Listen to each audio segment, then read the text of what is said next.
Vážení přátelé, rád bych vás přivítal na historicky první kávě v CEMCu, tedy na půdě Českého ekologického manažerského centra. Rád bych tady přivítal své 3 vzácné hosty. Paní Pavlu Fimfrlovou, která byla dlouhá léta náměstkyní primátora Hradce Králové pro životní prostředí. Pana Richarda Blahouta, který tady zastupuje Sdružení veřejně prospěšných služeb. A pana Petra Havelku, který je z České asociace odpadového hospodářství. Naše dnešní debata se bude týkat návrhu nového zákona o odpadech a já se hned zeptám svých vzácných hostů na pozitiva a negativa.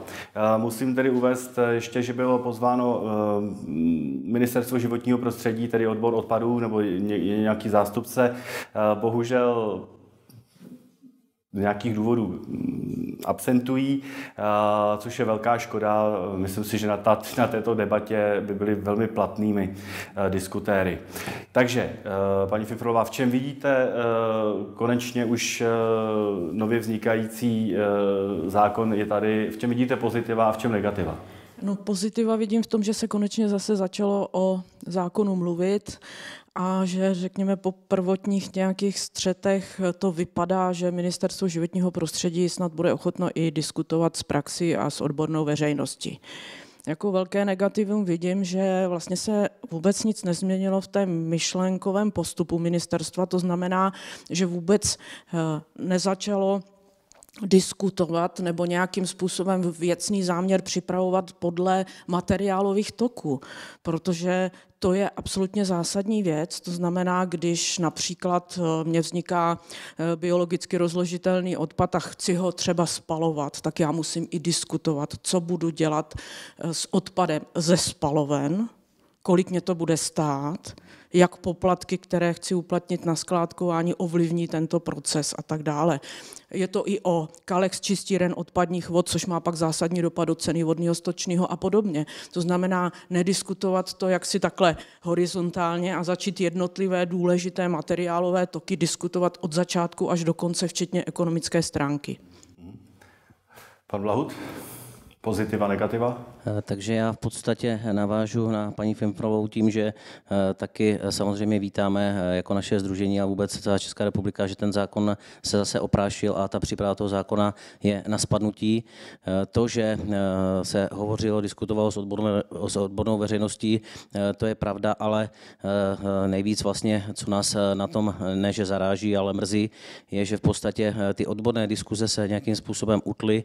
Všichni víte ten postup toho minulého roku, jak to bylo, když v podstatě byly nějaké funkční pracovní skupiny na Ministerstvu životního prostředí, byli odborníci, zástupci všech společností a asociací a všech těch, kteří se celý život kolem těch odpadů točí na ministerstvo pozývání až do doby, kdy v podstatě se to utlo, pak se to řešilo nějakýma poslaneckýma cestama, přílepkama a podobně a to byl ten moment, kdy zase z toho ta odborná veřejnost trošku vypadla. Toto je to, co nás mrzí a když se vrátím vlastně k tomu tématu, tak opravdu tím, že ta veřejnost z toho vypadla, tak my to vnímáme tak, že se vytrhávají věci z kontextu. Tak to zase paní Fimflová řekla, že opravdu řeší se vždycky to nejpalčivější, jenom něco skrytě někde, napíše se jedna věta, ta se nechá schválit a na to se teprve nabalují veškeré ty další věci. A o tom zase ta diskuze bude určitě pokračovat, takže není možné schválit zákaz skládkování, neříct čeho, říct obecně něčeho a pak to dále upravíme v nějakém paragrafovém znění. To všechno musí být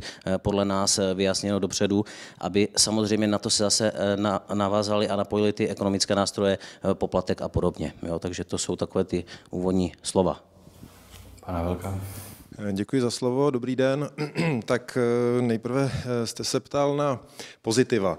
Tak já vnímám jako pozitivum toho, řekněme, minulého roku, kdy ten zákon se začal zase nějakým způsobem projednávat a proběhly nějaké novely, tak jako pozitivum vidím to, že se podařilo schválit povinnost třídění, respektive odděleného shromažďování biologicky rozložitelných odpadů, protože nám jako České republice, ostatně jako všem ostatním státům v Evropě, jde o odklon podle těch evropských cílů, o odklon právě tohoto druhu odpadu od skládek. Tento nástroj může vést k odklonu odpadů ze skládek, směsných komunálních odpadů. To z toho důvodu, že všichni víme, že v tom směsném komunálním odpadu v černé popelnici je cirka 40 až 45 % té biologicky rozložitelné složky. Pokud se nám ji podaří odklonit do kompostáren nebo bioplynových stanic, pak jistě neskončí tato složka na skládkách. Výhodou tohoto opatření je, že může fungovat a zároveň občané nemusí pocítit žádné razantní zdražení. Tu nevýhodu toho nového konceptu Ministerstva životního prostředí do zákona o odpadech vnímám právě v tom B, co oni říkají. Oni říkají, chceme do zákona zajistit razantní zdražení skládkovacích poplatků, které jsou velmi úzce spojené i s tím poplatkem, který obecně platí obce za odpadové hospodářství a tedy občan za své odpady. To, co ministerstvo přináší a komentuje, je dokonce zdražení o 100% v roce 2020 a dokonce zdražení o 200% k roku 2024. My říkáme, že takto razantní zdražení je zcela zbytečné. Pro podporu recyklace bohatě stačí navýšení poplatku na maximálně 700 korun v roce 2020. Věřte mi, že my to víme, protože naše firmy, jak v naší asociaci, tak u kolegy, to jsou ty firmy, které v republice zajišťují recyklaci. To nedělá nikdo jiný než odpadové firmy. A ty firmy ví, kolik ty procesy stojí. Takže věřte, že pro podporu recyklace a pro odklon odpadů ze skládkování stačí zdražení razantně nižší, než navrhuje ministerstvo. Pojďme ještě konkrétně k těm pozitivům a negativům a pak si ty body jednotlivě rozebereme. Jak jsem říkal, první to pozitivum, odklon biologicky rozložitelných odpadů ze skládek, negativum, ten nový koncept založený zejména na zdražení, to je hlavní idea toho nového konceptu. Další negativum, a já jsem nevěřil, že k tomu dojde. Já jsem pořád věřil, že ministerstvo to své slovo dodrží, ale bohužel teď se prokázalo, že tomu tak nebylo. Už to tady říkali kolegové. Ministerstvo slíbilo, a já dám konkrétní příklad, že ty věci bude veřejně a otevřeně diskutovat, že půjdeme do hloubky, budeme se o tom bavit. Ministerstvo slíbilo už v červnu tohoto roku, respektive minulého roku, že ekonomickou analýzu dopadů plánu odpadového hospodářství dá k dispozici nám všem předtím, než tento plán půjde do vlády, tak abychom mohli, protože ona se doposud vůbec nevedla diskuze o ekonomických dopadech té nové strategie. Vůbec a s nikým. Tak my jsme ministerstvo požádali, aby nám dali tu strategii, než to půjde do vlády. My jsme bohužel tu strategii nikdo z nás nedostal, než to šlo do vlády. Neměli jsme možnost ji připomínkovat, neměli jsme možnost napsat ministerstvu, co je tam potřeba ještě doplnit a jak nalézt nějaké optimální řešení. No a všichni víme, že strategie byla na samém konci prosince schválena. Teď ji máme platnou, ale nikdo z nás netuší, kolik to bude stát. A to si myslím, že je špatně. To je velké negativum. Tak kdyby tady bylo ministerstvo nebo zástupce ministerstva nebo odboru odpadu, škoda, že tu nejsou, znova si musím postesknout, tak by určitě asi vyjádřili jakousi obavu z toho, že ten konsenzus při takové široké rozpravě nad vznikem zákona by se dlouhodobě nekonal. Takže by to asi ještě trvalo delší dobu a určitě by zazněly slova jako hrozby z Evropy a tak dále. Co vy na to, pane Blahu? Tak já v podstatě vítám opravdu to, že se něco děje, ale jak už jsem uvedl v té první řeči, my i na těch pracovních skupinách jsme se měli vyjádřit k tomu, jaká výše toho poplatku má být, když jsme konkrétně u těch ekonomických věcí. Ono opravdu nejde schválit něco a nevědět, kolik to bude koho stát a hlavně, jaký dopad to na ty občany bude mít. Pan kolega správně uvedl, že opravdu my zastáváme taky tu teorii v našem sdružení, protože sdružujeme zhruba 110 společností z celé České republiky, svážejících odpady od občanů měst a obcí. A jak zase kolega správně uvedl, víme, kolik to stojí a není nutné takové razantní zdražení. A jestliže na těch pracovních skupinách jsme se o těch tabulkách nebavili a vyšli najevo až právě v momentě, kdy se měli schvalovat a navíc tím, že se neschválili, tak je to důsledek zase toho, že ta veřejnost nebyla informována a vyšli s něčím, co v podstatě podstatě připravené analýzy a rozbory nebyly k tomu, že? Takže my jsme připravili vlastní varianty, tak jak Česká asociace, tak i my říkáme, ano, je třeba nějakým způsobem to nastavit až do toho roku 2024. Jestliže se zakázalo skládkování do roku 2024, tak ty pravidla musí být jasné do té doby. Ne, jak byly ty původní návrhy, že to bude do roku 2020 a pak se uvidí. Opravdu trváme na tom, aby ten poplatek byl nastaven do toho roku 2024 a v tom našem návrhu bylo maximální zdražení o nějakou 50 korun meziročně, to znamená opravdu v tom roce 2020 někde na úrovni 700-800 korun z dnešních původních 500 a do roku 2024 maximálně do té tisícovky. Máme už dneska tu ekonomickou analýzu, kterou jsme různýma způsobama získali, ke které jsme se dostali, ale nemyslím si, že odpovídá tomu zadání, protože ty dopady, které v ní jsou, tak jsou dle našeho názoru trošku zkreslené, protože jsou neúplné. A v podstatě tento materiál, když zase půjde do vlády pro dalšímu projednávání a budou se k tomu vyjadřovat ti, co to mají schvalovat, tak proto si myslím, že je důležité právě vstupovat do těchto debat a říct si opravdu ty názory jak měst a obcí, tak těch sdružení různých, co dál vlastně s tímto podniknout a jak se to dále bude vyvíjet a schvalovat. Takže to je k té ekonomické věci. Jo, jestli paní Fimfrová chce něco Já bych se právě chtěl doplnit. Paní Fimfrová, je opravdu poplatek tak zásadní problém, tak nejasně popsaný v té nově vznikající legislativě a takovým problémem jeho možný nárůst a tak, je to opravdu takový problém? No je to naprosto zásadní problém, protože celá diskuze se vede, pokud se vůbec vede, jenom pouze ve vztahu k biologicky rozložitelným a komunálním odpadům.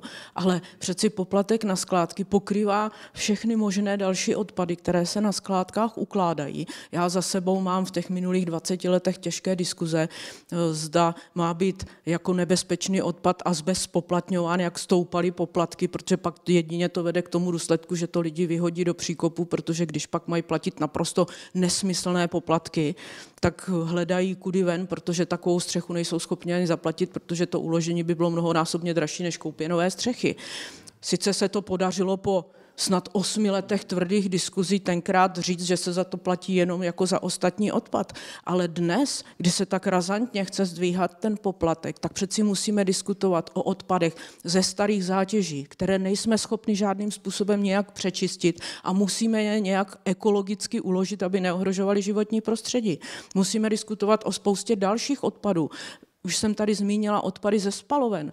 Pohádky o tom, že to je výrobek, který lze použít jako stavební materiál, to přeci Ministerstvo životního prostředí, které má za úkol chránit životní prostředí, by vůbec nemělo připustit. Tam si musíme říct, že ho musíme někde uložit, protože tam nelze vykontrolovat kvalitu a tak dále. Každý, kdo jen trochu má ISO nějaké, tak ví, že prostě pokud nemám standardní vstupy, nemůžu tvrdit, že mám standardní výstup.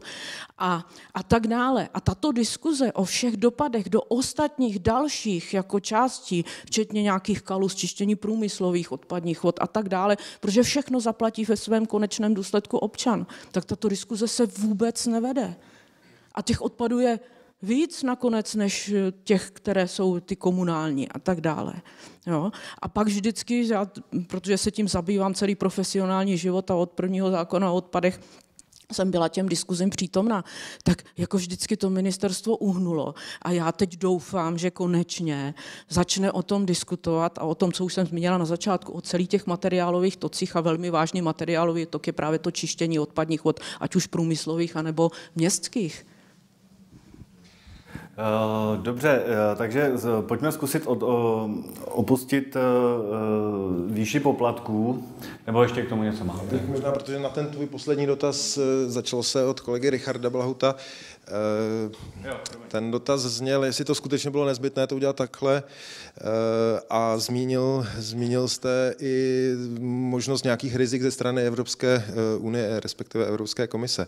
No, podívejte se, ministerstvo do médií říkalo, že je nezbytně nutné schválit plán odpadového hospodářství nejpozději tak, aby platil od 1.1.2015.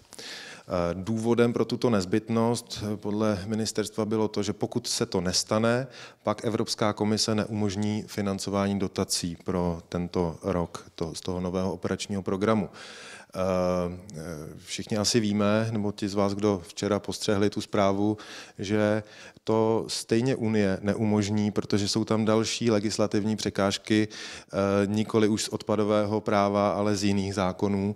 Takže, a ono to bylo dosti zřejmé už předtím, ta Unie se tím netajila a říkala to dlouhodobě.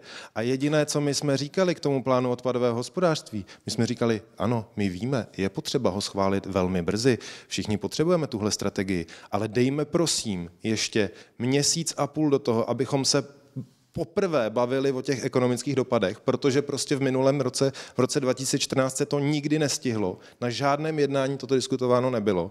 Takže dejme ještě měsíc a půl do této diskuze, dohodněme nějaký minimální konsenzus, alespoň minimální konsenzus, nechť nám ministerstvo vysvětlí, proč říká zrovna zdražení na 1000 a zrovna zdražení na 1500 korun.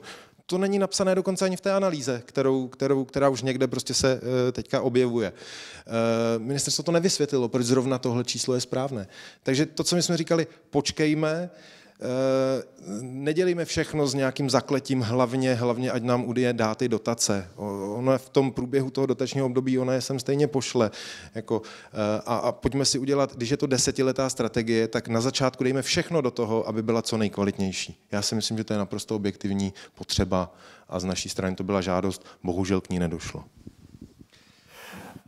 Dalším takovým sporným bodem v tom návrhu nového zákona se týká vlastně přímo skládek a třeba technického zabezpečení a tak dále. Kde vy tam vidíte problém? Tam jsou dva problémy. Jeden problém, na který jsme upozorňovali celou dobu, co ta novela, v tuhle chvíli ona má číslo 229 z roku 2014 a proběhla schvalovacím procesem v minulém roce. My jsme skrz celý ten schvalovací proces upozorňovali na zásadní chybu, která v tom návrhu byla. A sice, že tam se navrhlo a nakonec se schválilo razantní omezení možnosti využívání, já zdůrazňuji, využívání odpadů na technické zabezpečení skládek, což je environmentální záležitost. Vy tu skládku k tomu, abyste ji bezpečně mohli provozovat, ji musíte technicky zabezpečit. Jo. Došlo k omezení na 20% veškerého materiálu. A pro diváky na dovysvětlení, doposud v zákoně existovalo omezení na 35% objemu, že 35% objemu využitého na technické zabezpečení skládek nebude podléhat zpoplatnění. Nyní, a to je to podstatné, se v té novele objevilo, že 20% hmotnosti, což je více než dvakrát méně, než to bylo v tom objemu 35%, více než 20% vůbec nemůže být využíváno na technické zabezpečení skládek. To znamená nikoli nespoplatněného, ale všeho odpadu. A to už silně hraničí, a říkáme je přes hranici, se samotnou bezpečností provozu těchto těles. Ministerstvo v prosinci při projednávání připomínek k takzvané infringementové novele uznalo tuto chybu a v infringementové novele je oprava tohoto ustanovení. Ale já se ptám, přeci tady je vidět důkaz o tom, že ta diskuze je strašně nezbytná. A kdyby někdo dával jaksi důraz na to, co říká odborná veřejnost už v průběhu toho schvalovacího procesu, tak nemusíme dělat tyto kritické chyby. Jo. A v tom budoucím řešení, co se navrhuje pro budoucí zákon o odpadech k technickému zabezpečení skládek, ta debata je velmi podobná. Ministerstvo přichází s vidinou, že razantním způsobem prostě omezí možnosti využívání odpadů na technické zabezpečení skládek, toho zvýhodněného využívání, protože tady je potřeba vidět zásadní rozdíl. Je něco jiného, že když ten odpad prostě odstraníte do tělesa skládky, anebo když ho využijete na její technické zabezpečení. Vy tu skládku musíte nějakým způsobem budovat. Skládka je stavba, podléhá i stavebnímu zákonu, řídí se nějakým projektem, stavebním povolením. Vy tam musíte budovat nějaké komunikace, aby ta skládka byla pojezdná. Vy musíte dělat nějaké zhrázkování a tak dále a tak dále. K tomuhle všemu vy potřebujete buď to primární materiál, surovinu, který vytěžíte, nakoupíte a uložíte do toho tělesa skládky. A teď já se ptám, probůh, proč bychom, přeci všichni chceme šetřit surovinové zdroje. To je podle mě i politika MŽP i MPO, šetřit surovinové zdroje. Proč bychom do těch těles skládky dávali primární suroviny?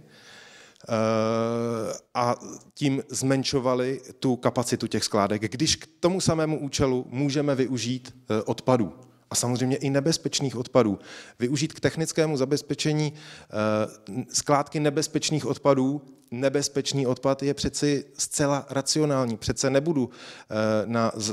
nebudu kapacitu skládky nebezpečných odpadů nějak zásadně zaplňovat ostatními odpady. To je skládka vybudovaná pro nebezpečné odpady. Pro Bůh, buďme racionální. A řeknu úplně jednoduše, co to způsobí, tyhle ty záměry ministerstva. Způsobí jednu jednoduchou věc.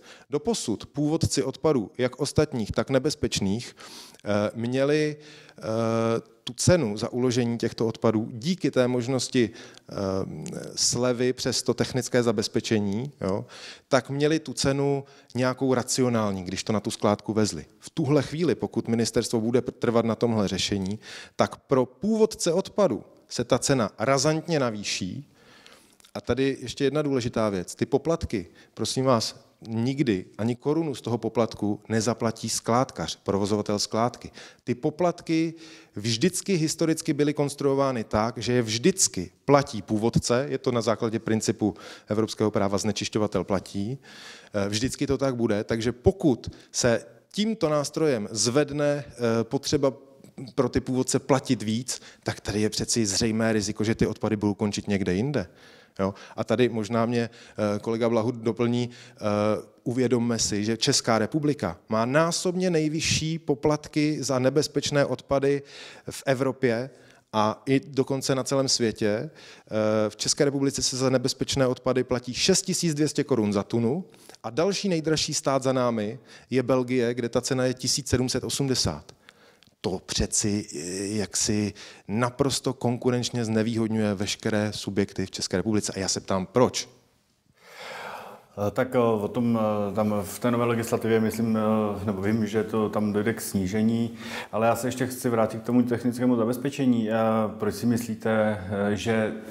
myslíte, že tam v té nové legislativě tenhle bod je? Ty si konkrétní čísla, krom nějakého mustru z Evropy. Proč?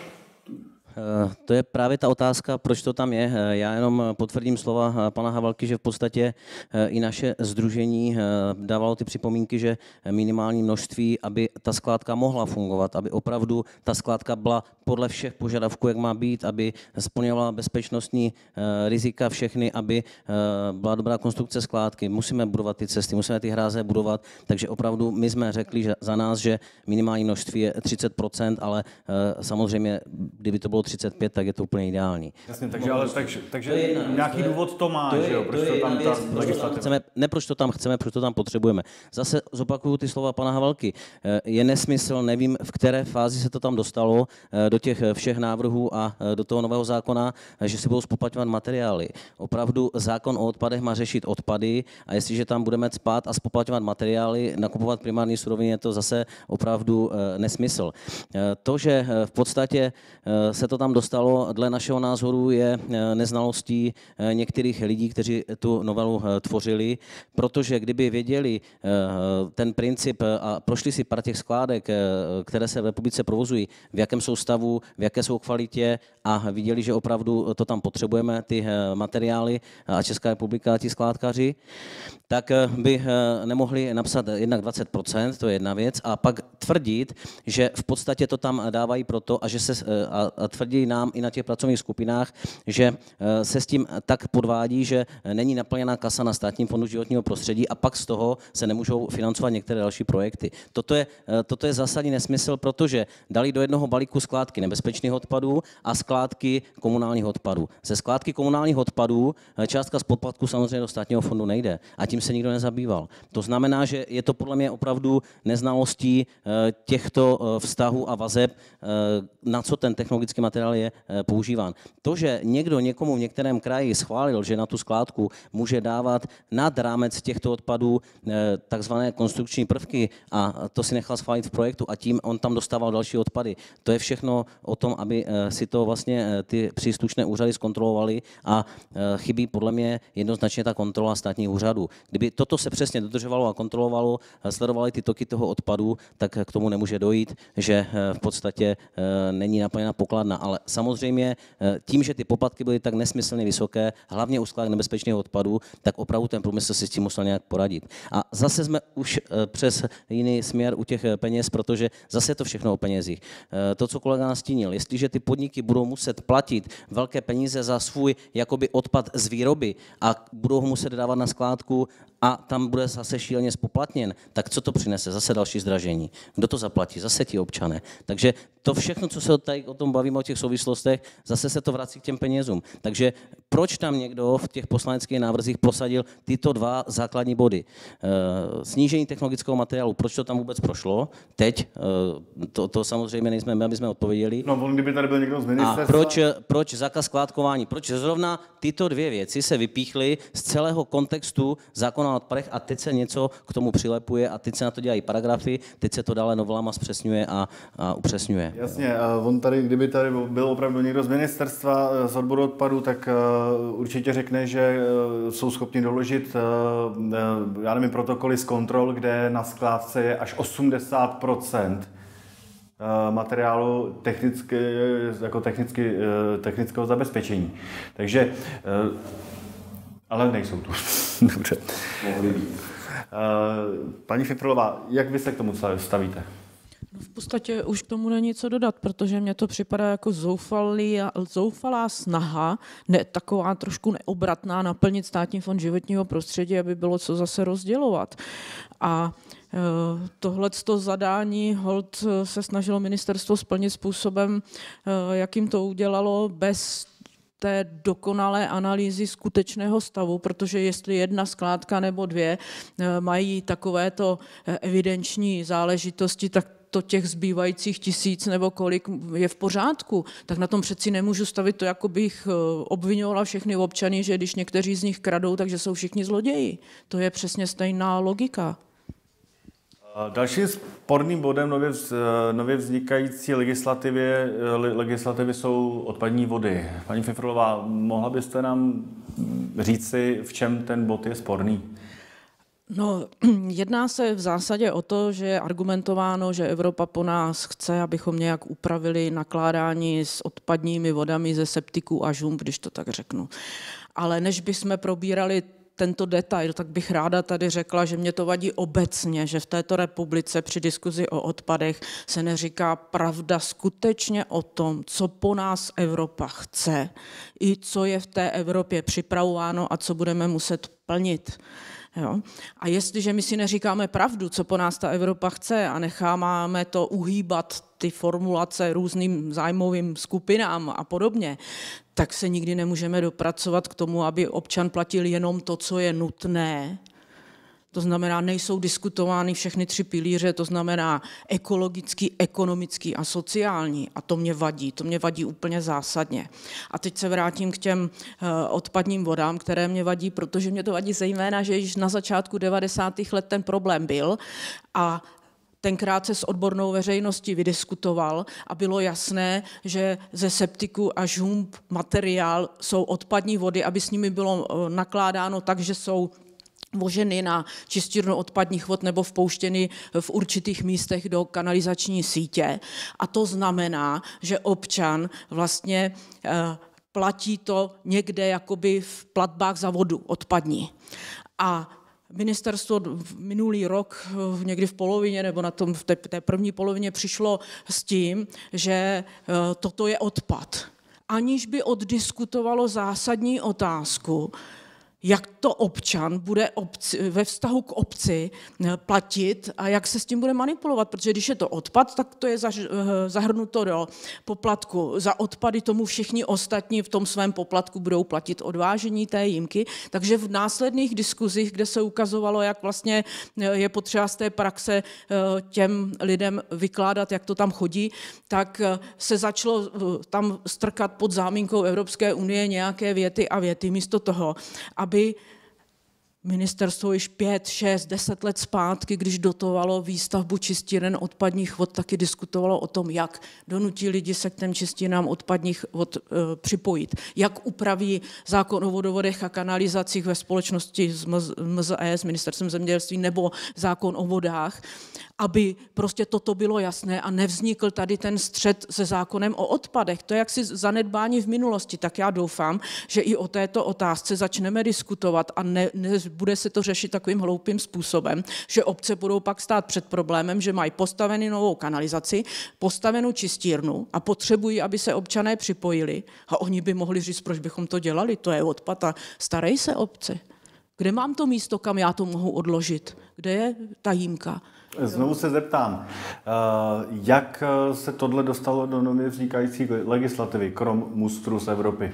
No, pod záminkou, že to po nás Evropa chce, tak vlastně to bylo tam z ničeho nic bez odborné diskuze, ať už já nevím, ze Sdružením oboru vodovodu a kanalizace dalšími prostě napsáno. A pak následoval už jenom půl rok zoufalých připomínek, vysvětlování a tak dále, kde dnes je nějaký konsenzus na nějaké větě, pokud to není pokryto legislativou vodařskou, když to řeknu tedy svými slovy, ale pořád to není dokonalé, protože to ministerstvo, přestože jako tlačilo a dotovalo výstavbu těch kanalizací, tak se nesnažilo nějakým způsobem upravit teda tu legislativu vodní, aby tam tento střet nevznikal. Jo? To platí i obecně, to je další věc, která mi zásadně vadí, že není diskutována vazba na všechny ostatní zákony, protože i Evropa cítí, že třeba největším problémem je přechod odpad-neodpad. Proč o tom nediskutujeme u nás v České republice? Pane Blahute, byli byste schopen mi říct, nebo nám říct, komu prospěje, když odpadní voda bude odpadem? Já v podstatě nevím, komu to prospěje, ale já bych se nevyjadřoval teď k těm vodám, protože já nejsem vodař, já jsem odpadař taky 20 let, jak paní Fimflová říkala, taky v té praxi dělám, ale paní Fimflová to krásně uvedla, ten problém vlastně celkový, hovořila tady o těch pilířích a já taky tvrdím, nebo v podstatě všichni tady hodně tvrdíme, že ty pilíře ekonomicky, ekologicky a sociálně musí být vyvážené a to v podstatě, co se děje teď v posledních měsících, v poslední době s tím zákonem o odpadech, jakým směrem se to ubírá, tak mi to taky připadá, že v podstatě toto se nectí, ale že se opravdu řeší nějaké zájmové skupiny, že se řeší prostě něco, co v podstatě je otočené a jdeme podle mě na ty odpady z opačné strany. Já to vysvětlím, že v podstatě samozřejmě všichni ctíme nebo víme, jaká je nakládání s odpady, to znamená samozřejmě snažíme se odpad, aby nevznikl nějakým způsobem využít. Jestliže už vznikl nějakým způsobem ho zrecyklovat, využít materiálově, vrátit ho zpátky do nějakých výrobků. A až toto nepůjde, samozřejmě, zatím se skládkuje, ale proč se skládkuje? Protože nějakou dobu bylo neslušné slovo spalovny, nestavěly se spalovny v potřebném počtu, teď zase spalovny mají prim a skládky jsou zase v pozadí a zase neslušné slovo jsou ty skládky, ale to není o to přebíhat zleva doprava, ale opravdu si říct tu koncepci dlouhodobě a pořádně to vydebatovat, protože samozřejmě, jestliže chceme materiály využívat, tak podle nás není jiná cesta stavět obrovské velké spalovny, ale tak, jak to dneska vidíme v těch materiálech, které k nám chodí, ať už to je nový zákon, návrh nového zákona o odpadech, ať už to je ta ekonomická analýza, ať už to je POH, tak všude slyšíme jenom to spalování. A zase, když se vrátíme k tomu odpadu a k tomu sociálnu, tak v podstatě, když si vezmeme dneska, v jakém procentu třídíme, co všechno třídíme, dobře zafungoval Ekokom, ano, máme rozběhlý systém separovaného sběru, všechny obce separují sklo, papír, plasty, teď nově budou separovat kovy. Kolega říkal, ano, je nutné separovat biologickou složku, na to jsme taky připraveni, samozřejmě to těm obcím zajistíme, obce s tím, jakým způsobem v některých městech a obci už počítali, už to zavedli s předstihem, teď se s tím obce a města další budou trápit a toto my všechno vytřídíme z toho odpadu. A co pak zbude? A o tom se nikdo nebaví. Co v tom odpadu vlastně zbude? Já, když vlastně při těch debatách jsem to řešil i na ministerstvu při těch debatách, Belovatách, tak v podstatě tohle je jednoduché schéma popelnice, jak vlastně ten odpad vypadá, jo, v té popelnici. To, že se tady bavíme o nějakých procentech, kolik je tam skla, kolik je tam ještě plastu, kolik je tam vytříditelných složek, to jsou v podstatě čísla, které jsou napříč republikou, napříč různou zástavbou, napříč životním stylem podobná. Takže my tvrdíme, že je třeba se na to dívat i lokálně, i regionálně na ty vazby a souvislosti a neříct, zakážeme skládkovat směsný komunální odpad. Toto je prostě podle nás špatná varianta, špatné řešení, protože my jsme se přeli v tom, že ten obsah těch nádob samozřejmě je různý. Jestliže svezeme část centrálního města, tak tvrdíme ano, tam je spousta toho lehkého, dobrého odpadu, který by se dal energeticky využít, ať už ve spalovnách, ať už v nějakým spoluspalováním a podobně. Ale pak je zase část republiky a není to malá část, kde v podstatě, když vytřídíme všechny tyto složky, vytřídíme z toho bio, tak nám zbude minimálně půlka popelnice, která v podstatě ten obsah stejně nespálíme. Takže o tom se nikdo nebaví. V podstatě se řeklo ano, zakážeme skládkovat, takhle my to vnímáme a budeme všechno spalovat. A to je podle mě skákání zleva doprava a opravdu to náleží zase na to sociálno, že ne všechny města, obce, lokality, občané si to nemůžou dovolit, tohle zdražování. A zase jsme zpátky u těch peněz u toho poplatku, ale zdá se mi, že je to vytržené z kontextu a teď, jak pročítáme ty materiály, které k nám chodí, tak opravdu je tam teď jasně nastíněná jedna cesta. Třídění, ano, ale pak spalování. Ale to mezi tím, co nepůjde spálit. Máme ty zkušenosti, máme i v našem sdružení členy, kteří mají ty spalovny. Samozřejmě jsou tu 3 velké spalovny, pálí. Neříkám, že by neměli pálit. Ano, ať přibude nějaká spalovna, ale zase zasazená do dané lokality, zasazená do dané oblasti, kde ten potenciál toho odpadu je, ale pak samozřejmě ty skládky na ten zbytkový odpad tu dál musí být. A v podstatě my jsme v těch návrzích se snažili prosadit, ať se to nějakým způsobem posuzuje, protože je nesmysl, když svezu nějakou oblast z vesnické zástavby, kde dneska se zase kvůli tomu sociálnu vracejí k tuhým palivům. Já svezu tu popelnici z té dané oblasti nebo celý svozový vůz, to když vysypu na té skládce, tak to prostě hořet nebude.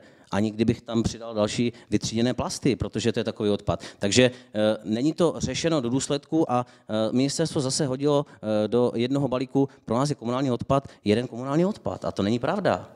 Takže takové ty řešení, které my jsme nabízeli, ano, ať už to je spoluspalování nebo něco jednoduše přetřídit, ať zase nepřidáváme do toho celého procesu, ať to neprodražujeme, ale všechno spálit, to podle nás není řešení.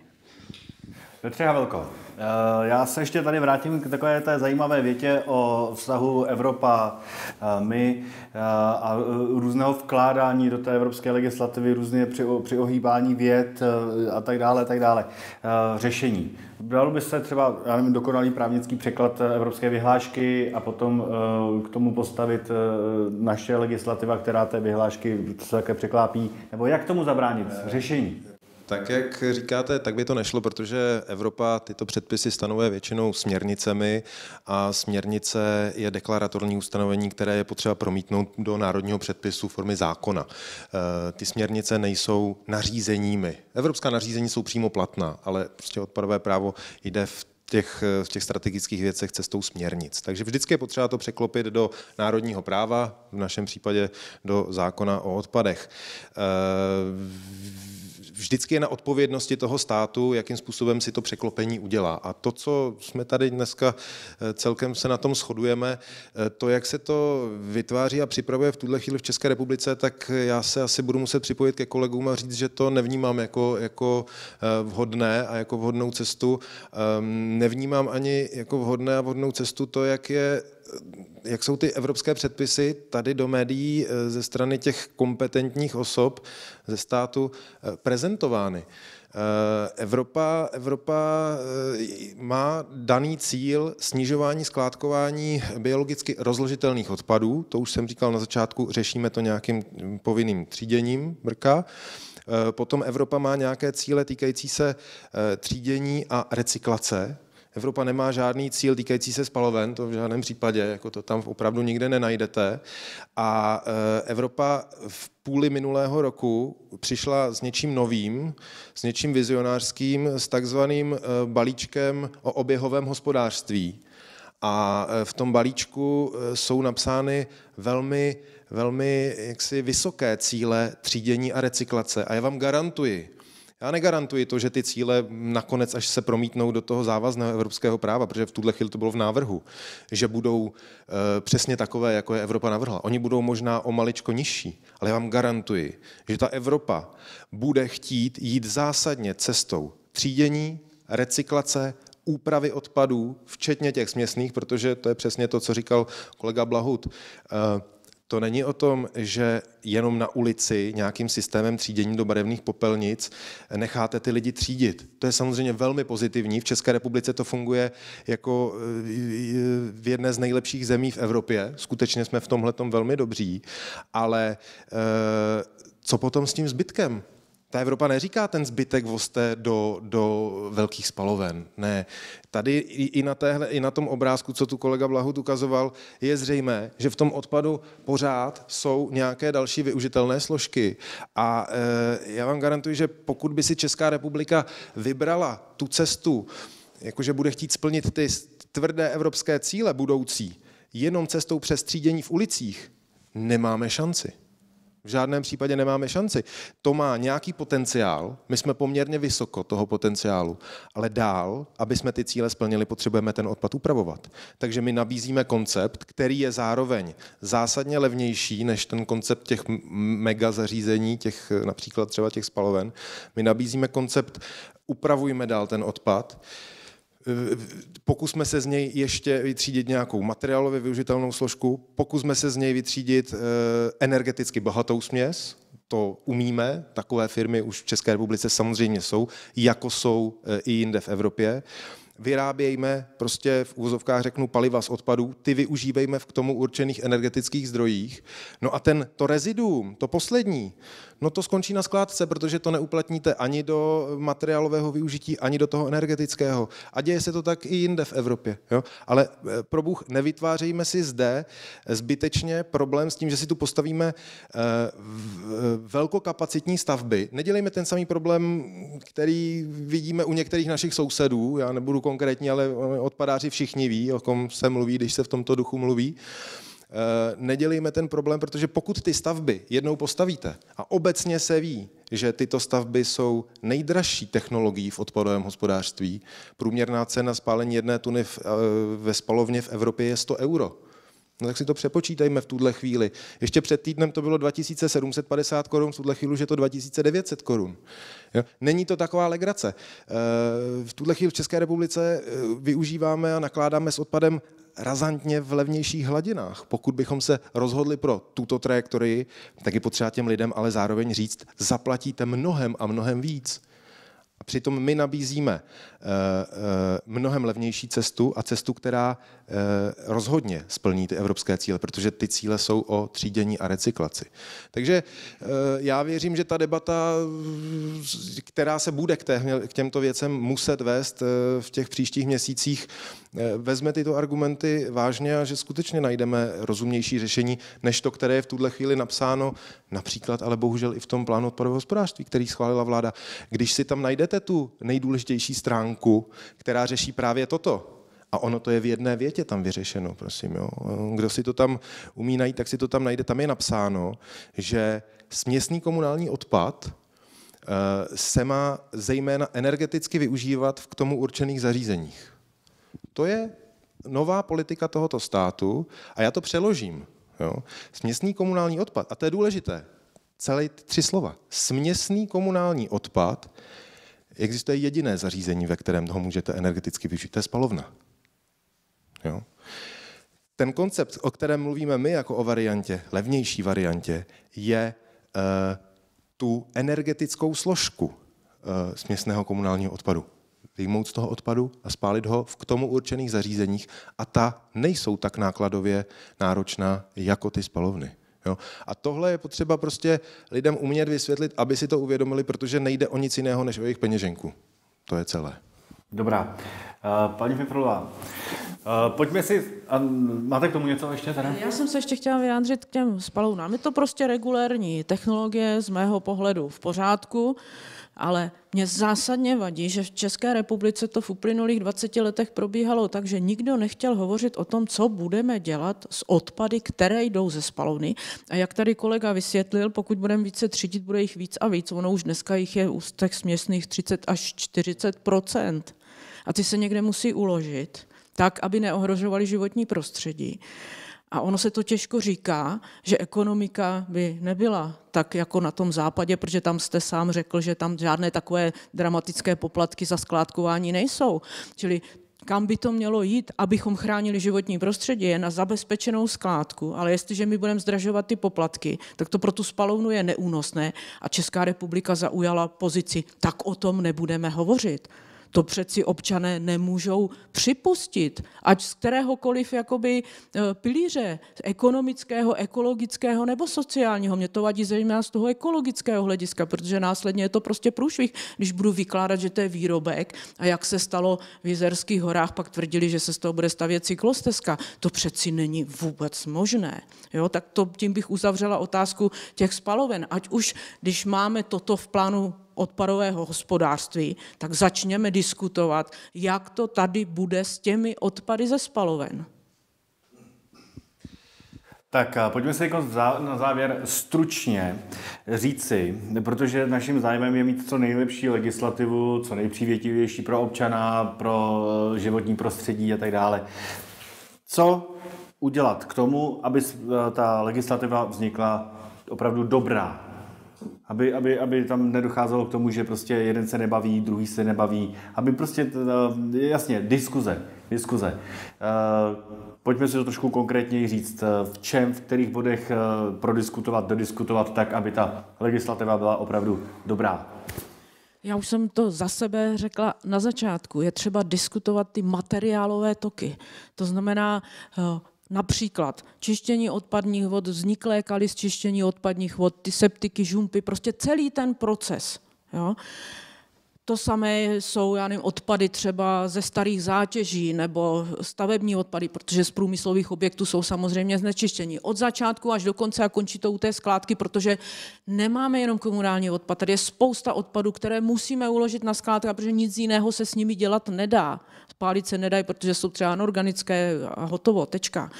A další prostě, a jednou z nich je ten komunální odpad, když končí těmi spalovnami, tak my musíme přeci ten proces ukončit a říct si, kam budeme a za jakou cenu dávat ten odpad ze spaloven. A takhle prostě musíme prodiskutovat všechny ty základní materiálové toky. A pak se můžeme teprve bavit o tom, o kolik zdražíme to skládkování nebo jak to budeme dělat, protože otázka skládkování je v Evropě rozhodnutím, které my jenom překládáme v zásadě. Jo? Takže my se do toho prostě musíme nějakým způsobem vejít, ale ty poplatky, ty nám nikdo nepředepisuje. Tam je předepsaný jenom, jak musí být zabezpečená skládka pro jaké vlastnosti odpadu. Ale ty poplatky jsou náš výmysl a považuji za naprosto tragické, aby se zvyšovaly jenom proto, aby zas někdo mohl v SFŽP rozdělovat víc peněz. Pane Blahute?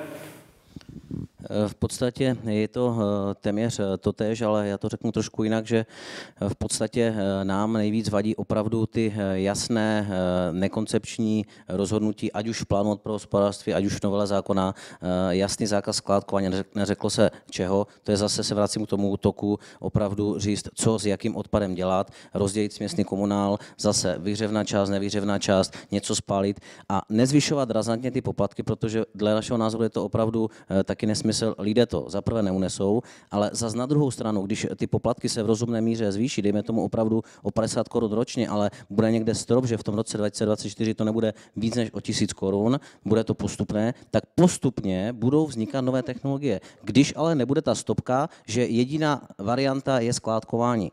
Takže přitom, když vzroste cena poplatků a ty nůžky se rozevřou mezi skládkou a nějakou technologií, tak zase to nahraje, vznikne nějaká nová technologie. Zase vznikne nějaká nová technologie na určitý druh odpadu, na určité odpady, které se z toho dají využít. Takže postupně do těch 10 let můžou vzniknout takové technologie, že za těch 10 let ty spalovny vůbec nebudeme třeba potřebovat. Takže proč teď zakázat skládkování, dát všude prostor jenom spalovnám a za 5 let tu bude stát třeba 5 spaloven? A dostaneme se opravdu do bodu, kdy spalovny tady nebudou mít co pálit, bude to tak drahé, že to tam nikdo nebude chtít dávat, víc některé příklady i z naší republiky, a dostaneme se do bodu, že v podstatě nebude cesta zpět, protože ty zařízení tady budou drahé, a co teď? A kde brát tu surovinu? Takže ji budeme brát z toho zbytku, co se dá ještě vytřídit, a budeme zpátky míchat do toho plasty a papír, abychom ty spalovny nakrmili? To přece ani ta Evropa nechce, to nechceme nikdo, že? Petře Havelko? Velmi souhlasím s oběma předřečníky, myslím, že jste to vystihli. Já bych řekl tolik. Dotaz byl, jak to ideálně nastavit, aby mohla být nějaká shoda. Je potřeba si uvědomit, že ty nynější debaty, nebo to meritum věci v těch debatách je skutečně o té ekonomice, je to skutečně o výši skládkovacího poplatku, protože od toho se všeho odvíjí ty další možné cesty, co s těmi odpady dělat. Jo? K tomuhle je potřeba si uvědomit, že skládkovací poplatek není nic jiného než ekologická daň. To je prostě daň. Jo? Vláda už jakoby, asi není potřeba nějak zvlášť podtrhovat, že vláda slíbila, že v tomto volebním období nebude zvyšovat daně. U těch odpadů pojďme hledat, nejdeme cestou, že řekneme, zdražíme za 10 let o 100 a 200%, boom, přesto nejede vlak. Když se zeptáte ministerstva, kde jste přišli na tato čísla, nikdo neví. Prostě asi jsme se podívali z okna, nebo nikde si nepřečtete materiály, jak se dospělo k tomu, že to je to absolutní minimum. To ministerstvo má přeci hledat to absolutní minimum nezbytné pro splnění cílů a nejmenší zatížení občanů. Na tom se asi shodneme. Já si rozhodně v žádném případě nejsem jist, že tato 2 čísla jsou absolutním minimem. My máme vypočítané jiné minimum a přeci to ministerstvo má svoji odpovědnost vůči lidem hledat tu pro ně nejvýhodnější cenu. Tak pojďme tu trajektorii stavět na nějaké té nejnižší možné ceně, která reálně může zajistit splnění těch cílů. Pojďme si tu trajektorii vyobrazit, v průběhu nějakých časových jednotek sledujme, jestli ty trendy, jaké jsou, jaké nejsou, a pojďme po té minimální ceně, když uvidíme, že trendy nejsou dostatečně dobré, navyšme dál ten poplatek, ale ne, že v tuhle chvíli řekneme, že ho budeme mít 200%. Já si myslím, že jako to snad nemůže nikdo myslet vážně, kor v době, kdy se řekne, že se nebudou zvyšovat daně. Ať se na mě nikdo nezlobí. A ve chvíli, kdy tuhle debatu budeme schopni zrealizovat, tak potom už se řeší ty parciální záležitosti, uvědomit si ty jednotlivé materiálové toky a nastavit ty věci tak, aby fungovaly v reálu, v praxi, protože bohužel většinou je to tak, že ti, kdo tvoří tu legislativu, tak oni nemají přímo ty praktické zkušenosti. My jim je velmi rádi a my tam posíláme spoustu materiálů. My jsme upozornili i na ten problém, co tu dneska padl ohledně těch odpadních vod. To, že to je problém, ta myšlenka nevznikla na ministerstvu, ta samozřejmě vznikla od těch praktiků a myslím si, že ministerstvo jaksi může být rádo, že se to zachytilo ještě v době, kdy to šlo řešit, protože kdyby ne, a teď dám ten příklad, kdyby se to nezachytilo u těch odpadních vod, tak vzroste produkce komunálních odpadů o 2 miliony tun roční. Záhyby s číslama. Protože ta odpadní voda, když se podíváte do katalogu, tak je zařaditelná pod skupinu 20.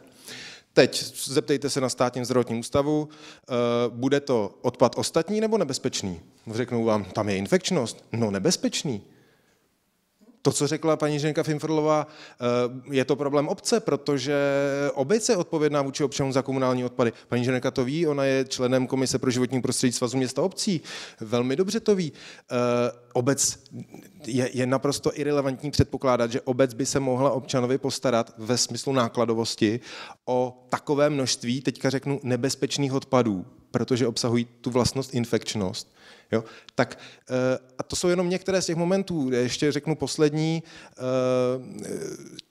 Současné čistírny odpadních vod, které v drtivé většině případů nemají souhlas krajského úřadu k tomu, aby byly zařízením k nakládání s odpady, by všechny, nebo z drtivé části by musely být zařízeními se souhlasem krajského úřadu a stalo by se z nich odpadářská zařízení. Skutečně je to to, co to ministerstvo chtělo? Hlavně je to, co chce Evropa. To jsem chtěl říct.